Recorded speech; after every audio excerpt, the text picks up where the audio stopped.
que não têm valor, pessoas cegas pelo pecado, marcham sem sentido em dor.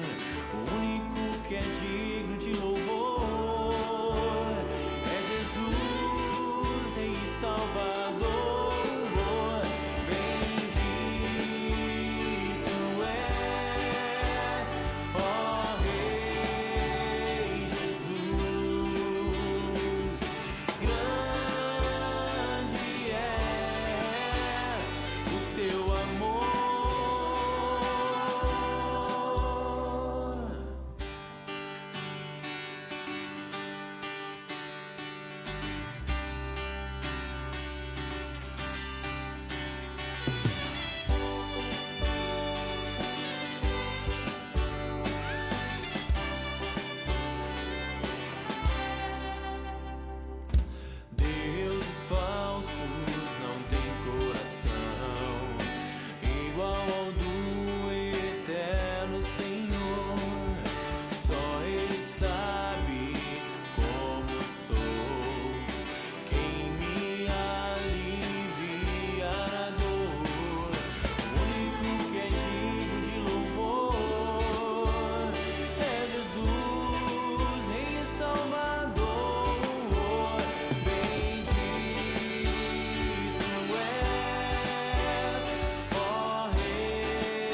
aquele que veio por mim e por você.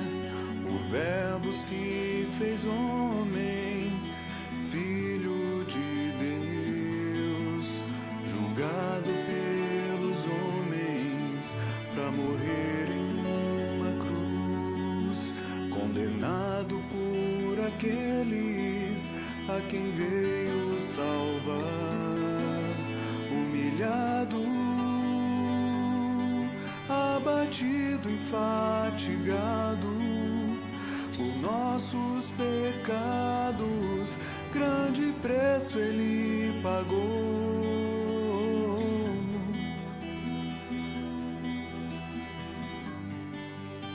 Mas não reclamou.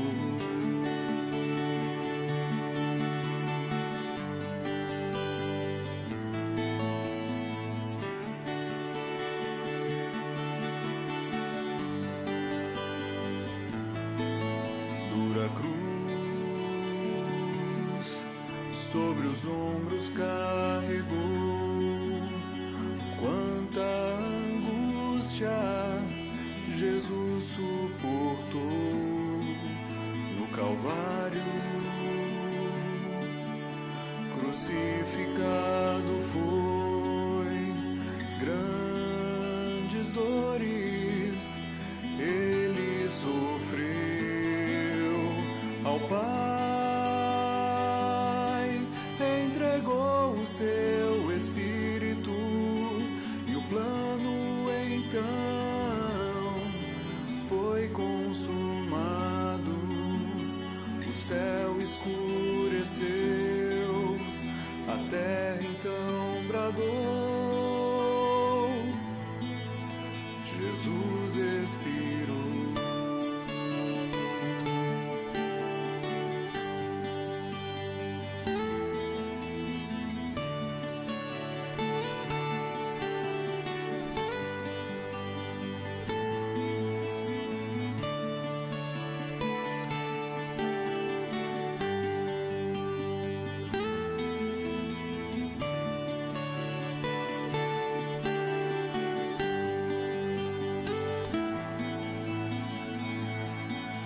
Mas no terceiro dia a promessa se cumpriu, ressuscitou em glória e sobre a morte triunfou.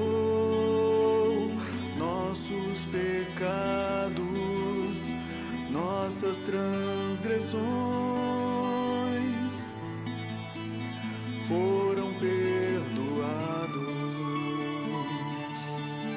Mas no terceiro dia a promessa se cumpriu, ressuscitou em glória e sobre a morte triunfou. Nossos pecados, nossas transgressões foram perdoados.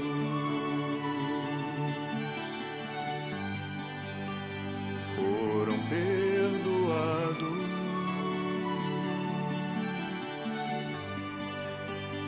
foram perdoados,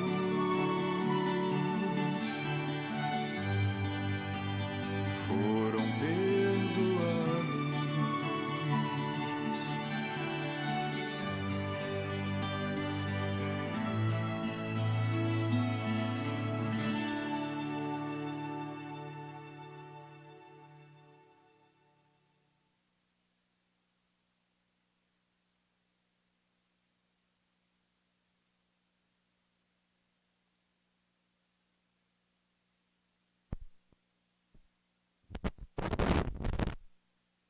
Bem-vindos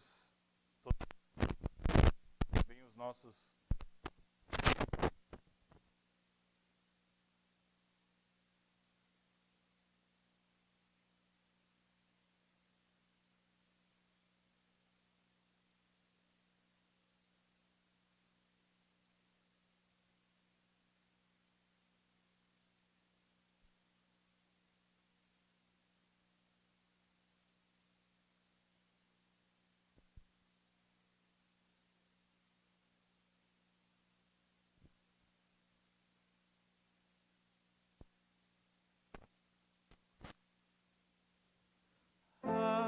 abençoa, Pai celeste, o teu povo em graça e amor. Com o teu vigor reveste nossos corações, Senhor.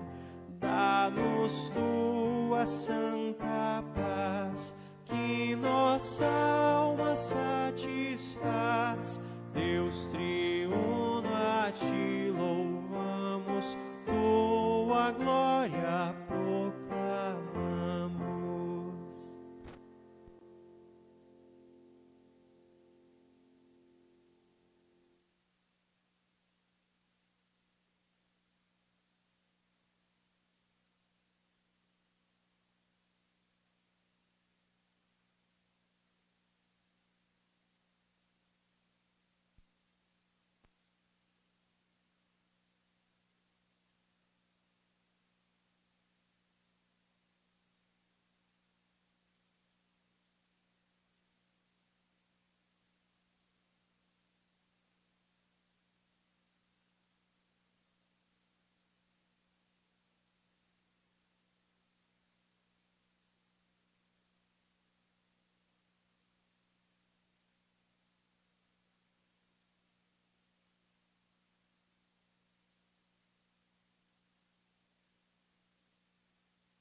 Alô.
Que a graça e a paz da parte de Deus, o nosso Senhor, que o Espírito Santo também estejam conosco neste momento e que, através do poder da sua palavra, Ele faça com que os nossos corações realmente possam ser transformados conforme a sua santa vontade.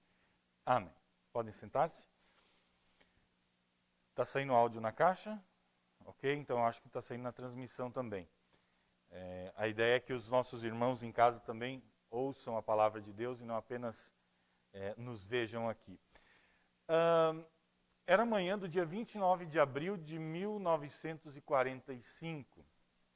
Hitler e a elite nazista estavam dentro do bunker particular de Hitler em Berlim, e lá debaixo eles podiam ouvir e sentir as explosões da batalha que acontecia lá em cima. Os soldados russos estavam guerreando contra os soldados alemães que ainda tentavam defender a cidade de Berlim, e isso tudo era o prenúncio de algo inevitável. O Reich estava chegando ao fim. E aí, então o Hitler ele chama a sua secretária, a Frau Traud Jung. Esse era o nome da secretária do Hitler. E ele então queria ditar para ela o seu último testamento. Ele queria dar orientações políticas para o mundo. E se a Frau Jung achava que de repente ela teria uma revelação diferente, ela estava muito enganada. Hitler, no seu último ditado, ele apenas fala das suas grandes ideias, se exime de todos os crimes que cometeu, se dizendo inocente, joga a culpa, obviamente, nos judeus, nos ingleses, nos comunistas, joga a culpa em todos e em qualquer um, menos em si mesmo. Esse documento, não existe uma linha onde Hitler peça desculpas, faça algum tipo de confissão, demonstre algum tipo de arrependimento por toda a tragédia que ele havia causado. Mas não é só Hitler que se recusa a arrepender-se, a reconhecer seus erros. Imaginem vocês, eu ainda não fui, mas eu quero ir um dia para o Egito. Nós vamos lá para o Egito e vamos fazer um tour pelas pirâmides. Com certeza, o seu guia turístico vai ter o maior prazer de mostrar para vocês os locais onde cada faraó de cada dinastia pediu para que os escultores cravassem bem fundo nas pedras as histórias de suas conquistas e sucessos, para que isso ficasse gravado para a eternidade. Mas nenhum guia turístico vai te levar e mostrar os lugares onde os faraós escreveram a respeito de suas derrotas e falhas, onde eles assumiram os seus erros, os seus pecados e pediram desculpas. Sabe por quê? Porque esse lugar não existe. Eles também, assim como Hitler, nunca reconheceram suas falhas e os seus erros. É claro que a falta de disposição em se arrepender não é algo restrito às pessoas famosas e ricas. Todos nós, seres humanos, temos dificuldade em nos arrepender e em reconhecer os nossos erros, os nossos pecados. Imaginem vocês, se não fosse assim. Imaginem se os criminosos tivessem essa disposição de assumir os seus erros, assumir os seus crimes. Quanto tempo seria poupado nos nossos tribunais? O quanto o nosso poder judiciário poderia andar se cada um chegasse lá e reconhecesse tudo o que havia feito de errado? Com certeza seria muito melhor. Vejam que a coisa é bastante simples. A pessoa que precisa de arrependimento é necessariamente aquela pessoa que fez algo pelo qual deve se arrepender. Mas, e aí vem o grande mas, nós vivemos num mundo onde as pessoas não gostam muito de dar nome aos bois. Ou seja, as pessoas gostam de usar palavras para aliviar os seus erros. Foi um lapso de julgamento, foi uma simples falha. A Bíblia, ela se recusa a fazer esse jogo de palavras. A Bíblia chama isso do que é pecado. pecado que desagrada a Deus, pecado que afasta o Criador dos seus filhos desobedientes, pecado que, se não for tratado da forma correta, leva à condenação eterna. É isso o que a palavra de Deus diz. É isso o que nós temos claramente diante de nós. Mas pode ser que nós ouçamos muito a voz do mundo e nos convence do contrário. O quanto se diz por aí que Jesus nos ama e aceita do jeito que nós somos. O quanto se diz por aí que Deus, na verdade, não vai mandar ninguém para o inferno. Deus é amor. E muitos acreditam piamente que ninguém, nem mesmo Deus, tem o direito de julgar os seus erros, julgar as suas falhas. Na verdade, essa aversão ao arrependimento tem ganhado muita força e, infelizmente, tem atingido também as igrejas. Em muitos púlpitos se evita falar a respeito de pecado, a respeito de arrependimento e condenação. Alguns pastores descobriram que ele se torna muito mais querido pelos membros das suas comunidades quando ele baixa um pouco o tom da sua pregação, quando evita fazer qualquer tipo de acusação, de denúncia do pecado. É claro que nem sempre isso parte única e exclusivamente do pastor. Muitas vezes a liderança da comunidade, preocupado com frequência nos cultos, preocupado com ofertas, enfim, tantas outras questões, até pede, pastor, dá uma aliviada um pouco nessa sua pregação. E eu vou dizer para vocês, nesses 18 anos de ministério, eu muitas vezes fui tentado a ir por esse caminho. Porque não é fácil continuar pregando arrependimento, necessidade de arrependimento, enquanto se olha ao redor e a gente percebe que as igrejas crescem e florescem, pregando esta mensagem do Deus ama todos e não vai condenar ninguém ao inferno. Então, qual é a pregação correta do cristianismo? Se em tantas igrejas nós ouvimos essa pregação que agrada muito aos ouvidos humanos, mas será que é realmente a pregação e a mensagem que a Bíblia nos traz? Vou contar para vocês rapidamente a história de um pastor.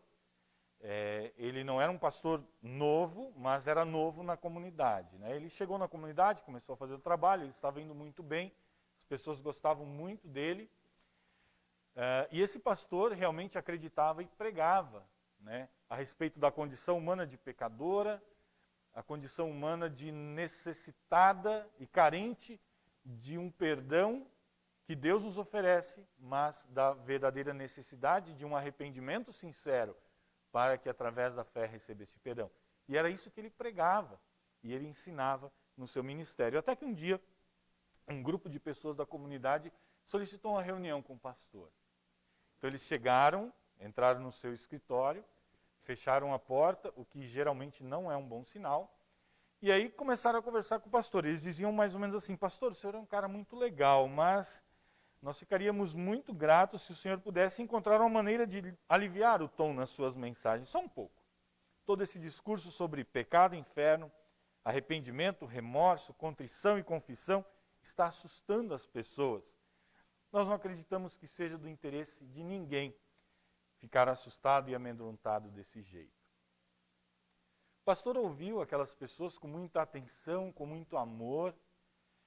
E aí, antes de terminar a reunião, ele pediu licença. Ele saiu 1 minuto do escritório, foi até o armário do zelador e voltou com um frasco de veneno nas mãos. E aí ele disse assim: olha, eu estou disposto e tenho muita vontade de fazer o que vocês estão pedindo, mas vamos fazer um acordo. Estão vendo esse frasco de veneno aqui? E vocês sabem, e todos sabem que isso é um frasco de veneno porque ele tem o adesivo com aquela caveira e os ossos cruzados. Até as crianças sabem que aquilo ali é um perigo, é uma advertência. Ele disse assim: olha, eu acredito que vocês em casa também tenham frascos de veneno. Então faça o seguinte, cheguem nas casas de vocês, tirem esse adesivo com a caveira e colhem um adesivo bem bonito, com as maçãs bem vermelhas e escrito suco de maçã. E deixa lá na casa de vocês. Aí disseram, não, pastor, como assim? Os nossos filhos, os nossos netos, eles podem chegar sem se dar conta do que é, tomar um gole, isso pode matar alguém? O pastor disse, sim, eu concordo, mas veja, é exatamente isso que vocês estão pedindo para eu fazer. Colocar um rótulo bonito naquilo que a Bíblia claramente condena como pecado. Muitas pessoas cristãs, elas têm suas mentes inquietas e continuam pensando e questionando, será que Deus realmente se importa com o pecado? Será que Deus realmente leva essas coisas tão a sério? E a resposta nós sabemos, é claro que sim. Nós olhamos para a Bíblia e vemos quando Adão e Eva cometeram o primeiro pecado, o que Deus fez.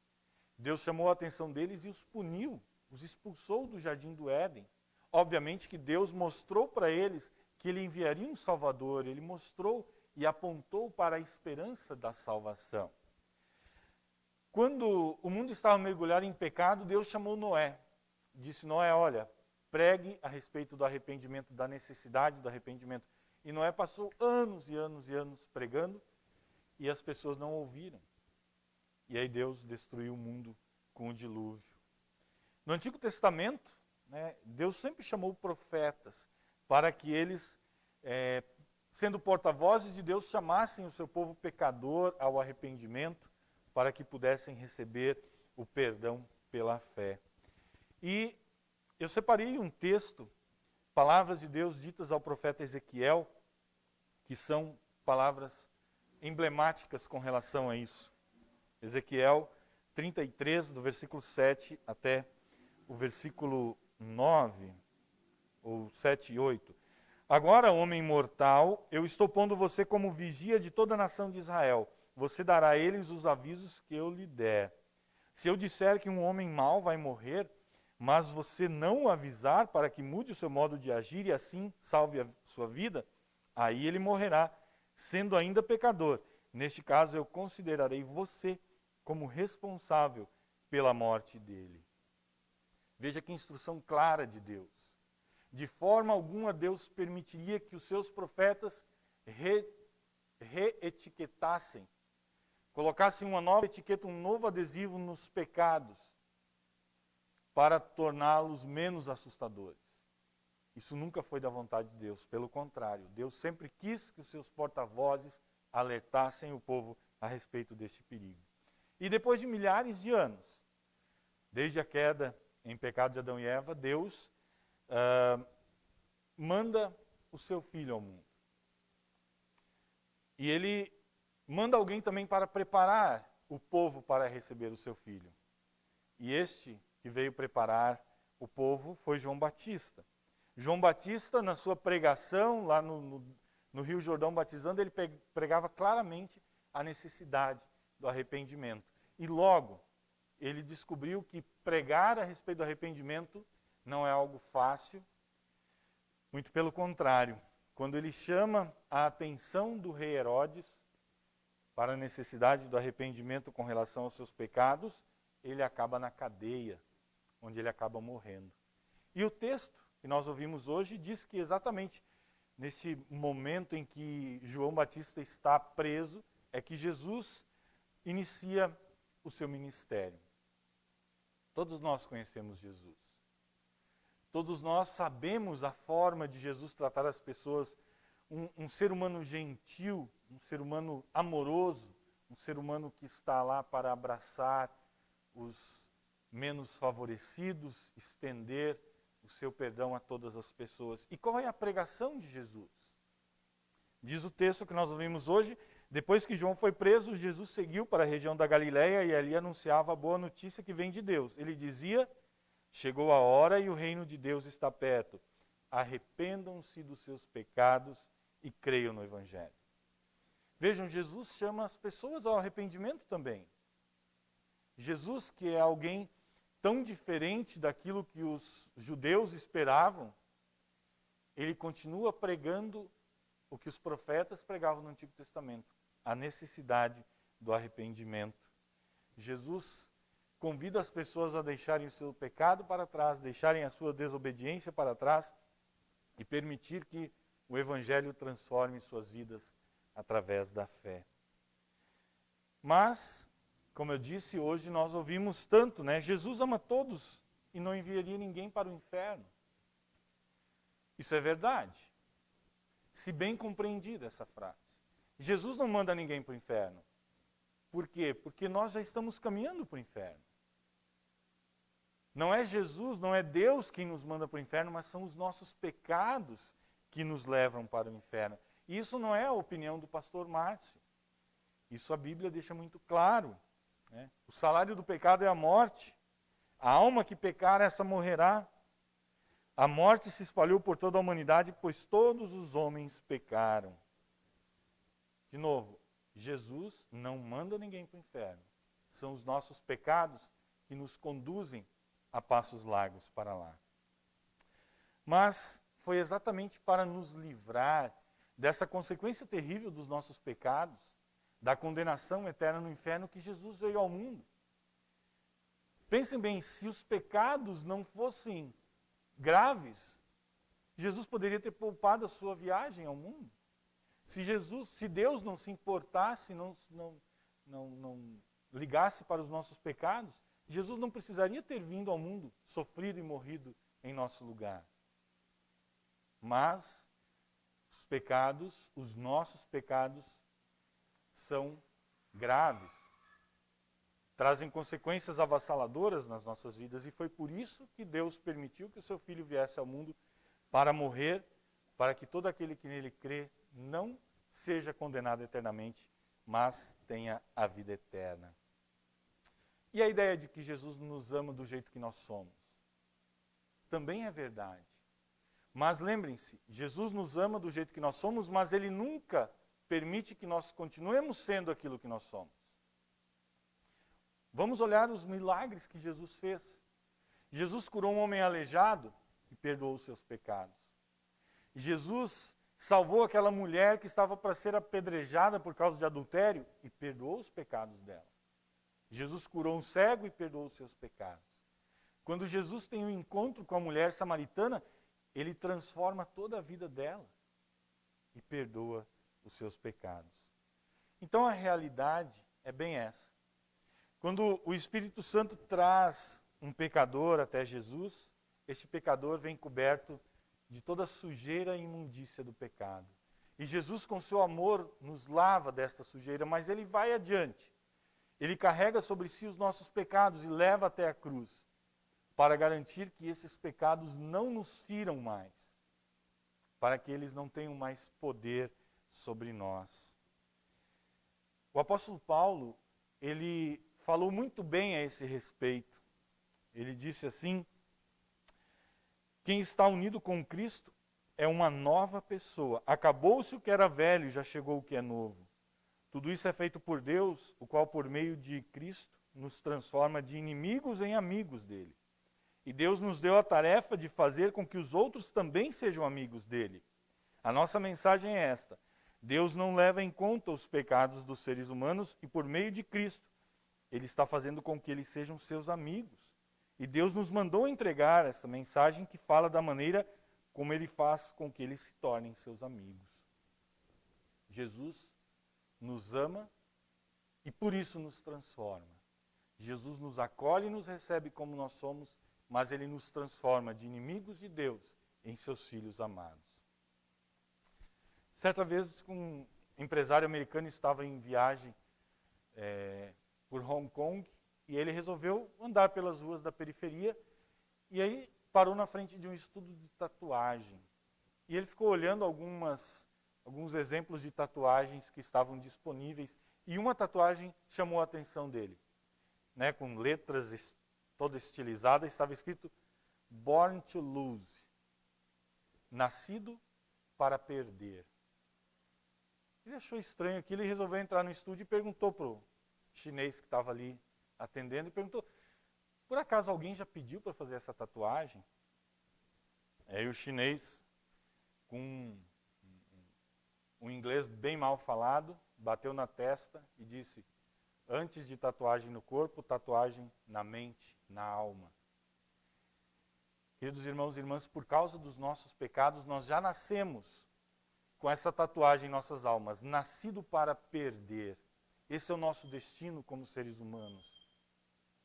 Mas não é isso que Jesus quer. Com sua morte e ressurreição, ele nos livrou do poder do pecado, do poder do diabo e do poder da morte. E por causa deste livramento que ele veio trazer com sua morte e ressurreição, essas palavras podem ser apagadas das nossas almas, porque ele nos recebe como seus filhos no céu.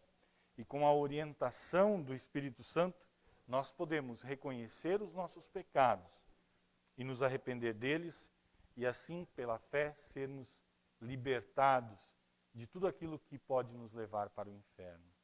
Isso, meus queridos irmãos e irmãs, é arrependimento. Isso é confissão, isso é perdão. Este é o Evangelho de Jesus. Amém. Que o grande amor do nosso Pai, que o moveu a enviar o seu Filho Jesus Cristo para morrer por nós na cruz, guarde os nossos corações e as nossas mentes para a vida eterna. Amém.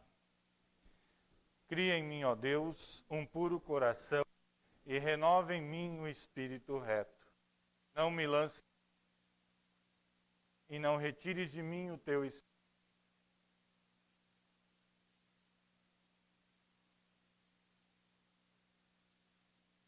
Amém. Podem sentar.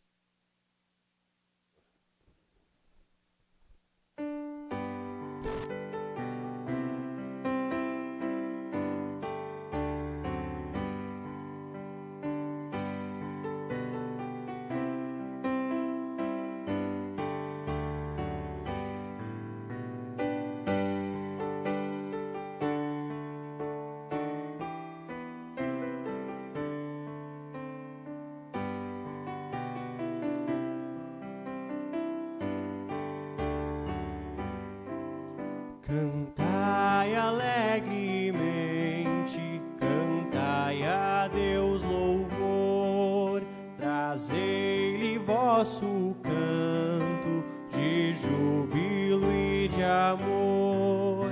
É Deus quem faz a terra seus frutos produzir e as estações ordena nos anos prosseguir.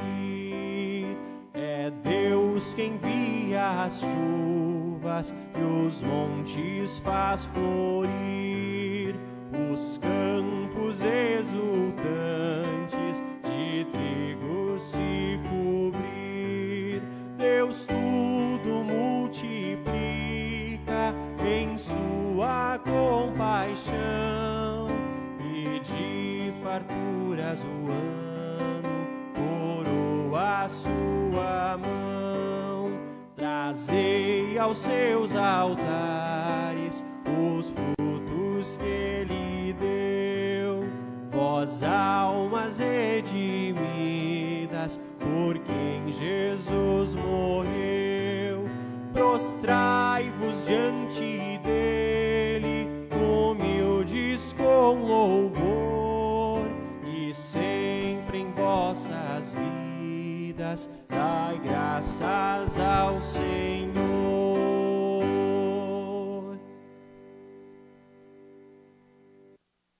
Nós vamos orar. Ó Senhor, nosso Deus, com louvor e gratidão, com tua graça e misericórdia, ouves as nossas orações. Te louvamos, adoramos, e apesar de pecadores, em teu amor e bondade não nos... Por intermédio do teu Filho, nos deste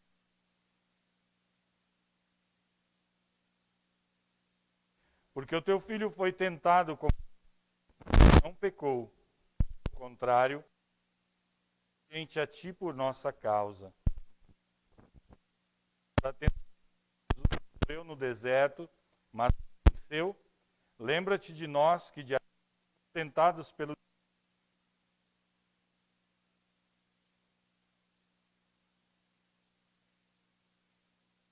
livra-nos do mal. Livra-nos de sermos tentados e dominados pelo diabo.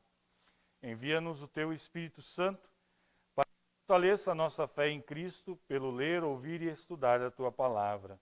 E ajuda-nos a usá-la como defesa nas tentações. Obrigado pelo pão de cada dia, que ele é importante, mas que o mais importante é receber a tua palavra. Obrigado pelas riquezas do desperdício e a compartilhar com quem não tem.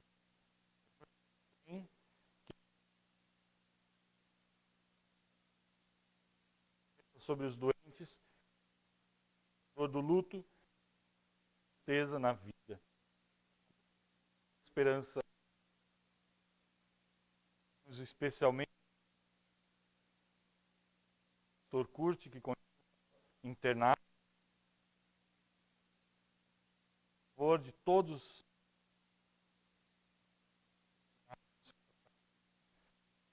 de acordo com a tua vontade, estabelecimento esteja com todos aqueles que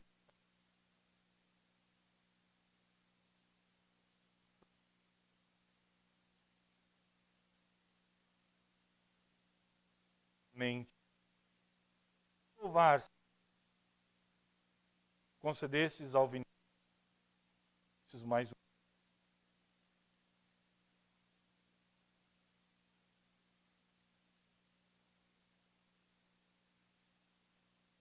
por muitos.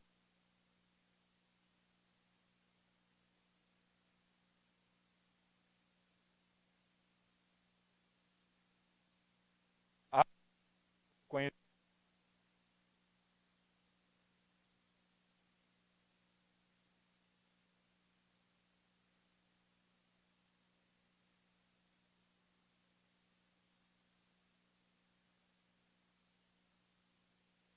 de ti mesmo.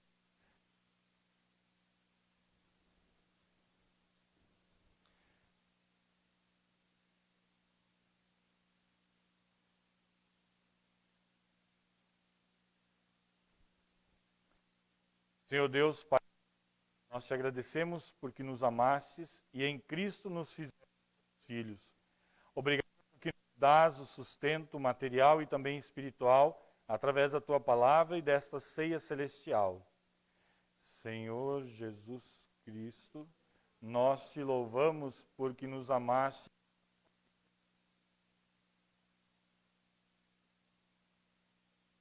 Obrigado porque nos oferece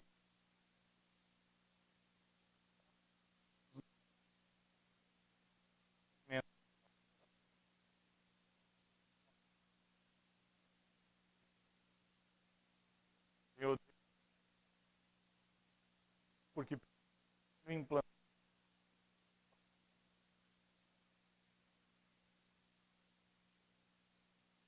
porque através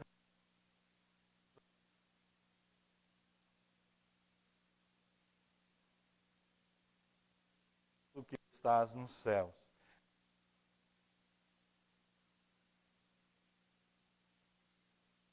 Tua vontade de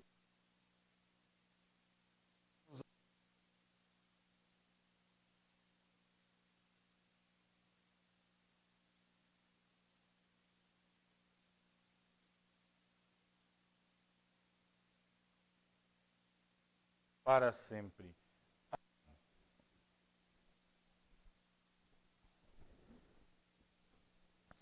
Nosso Senhor Jesus Cristo, traído, tomou o pão e, tendo dado graças, o partiu, deu aos seus discípulos, dizendo: Tomai e comei, isto é o meu corpo que é dado por vós, fazei isto em memória minha. De modo semelhante, também depois da ceia, tomou o cálice e, tendo dado graças, o entregou, dizendo: Bebei todos deste, este cálice é o novo testamento no meu sangue, que é derramado por vós para a remissão dos pecados. Fazei isso todas as vezes que o beberdes, em memória minha. Que a paz do Senhor seja convosco para sempre. Amém. Ó Cordeiro de Deus, que tira o mundo, tem misericórdia de nós. Cordeiro do pecado do mundo, dá-nos a paz. Amém. A comunidade pode se sentar, nós vamos celebrar a ceia conforme temos praticado nesses últimos meses.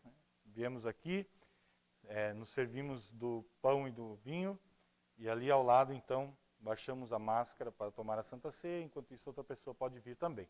Enquanto isso, nós vamos ouvir um louvor, vinde, pois tudo está preparado.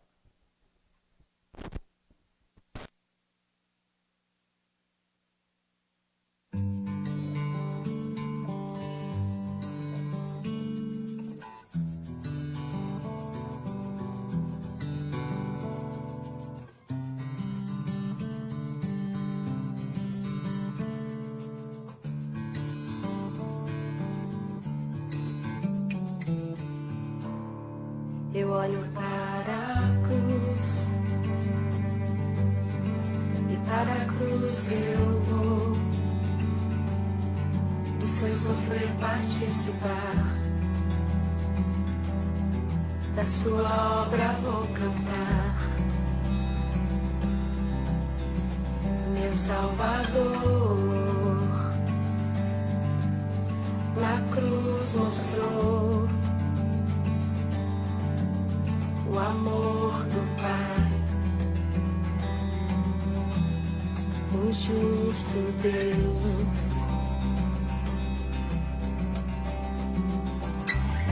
Pela cruz me chamou, gentilmente me atraiu e eu, sem palavras, me aproximo, quebrantado por seu amor.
pão e bebemos deste cálice, estamos vendo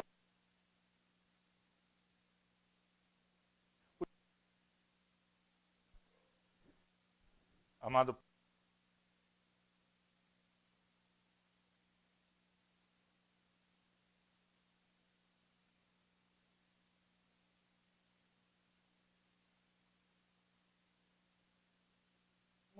e nos faça viver a cada novo dia a certeza, arrependimento e buscando perdão na fé em teu Filho Jesus Cristo, um dia está. Recebam todos.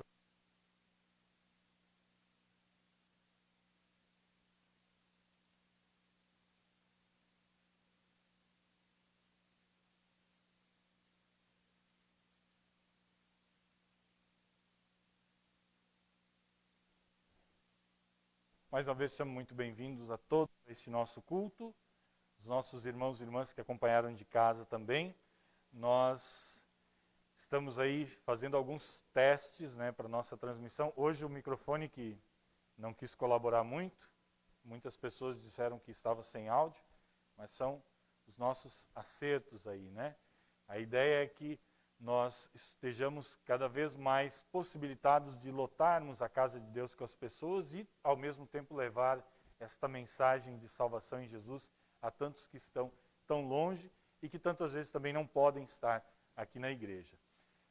Acompanhe as nossas transmissões, né? Terças e quintas, devoções. Na quarta-feira, 19h30, nosso culto também. Os que podem estar aqui presentes, por favor, venham. Os que não puderem também podem acompanhar em casa. Os que desejarem, estiverem preparados, quiserem fazer as suas ofertas, neste momento podem fazer. Enquanto isso, nós vamos ouvir mais um louvor para encerrar esse momento de culto. Desejo a todos um abençoado domingo, uma abençoada semana também. E nós nos cumprimentamos na saída. Boa noite a todos.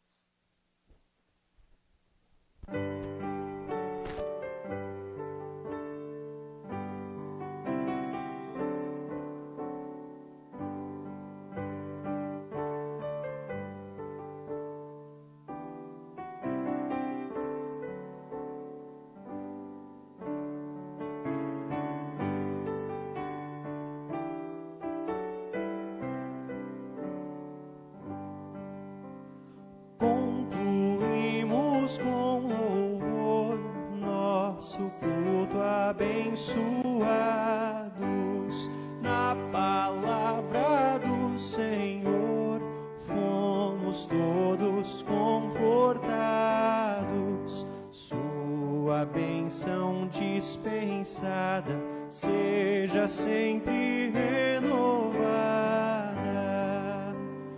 Continue em nosso lar este culto a Deus rendido. Seja todo o nosso andar um servir agradecido. Seu Espírito nos guie e as veredas alumie.